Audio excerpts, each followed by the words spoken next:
خب این دستگاه برست آنجو برای تست ترکیدگی کاغذ استفاده میشه.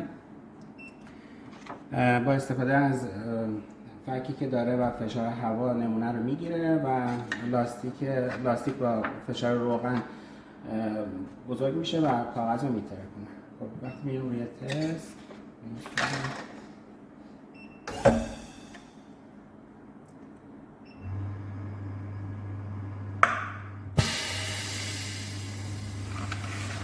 تست ترکیدگی کاغذ، حالا میتونیم دو تا تست انجام بدیم.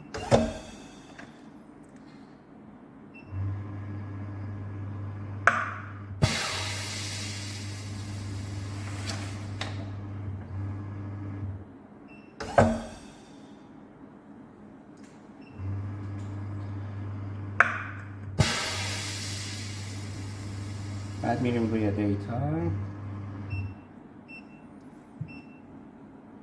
هایی که گرفتیم رو میبینیم. براوزر که بزنیم ماکسیمم مینیمم رو اوریج رو بهمون نشون میده. رو هر کدوم از داده هم که بخوایم میتونیم پرینت رو بزنیم یا رو اون اوریج رو بزنیم، پرینت رو بهمون میده. ممنون.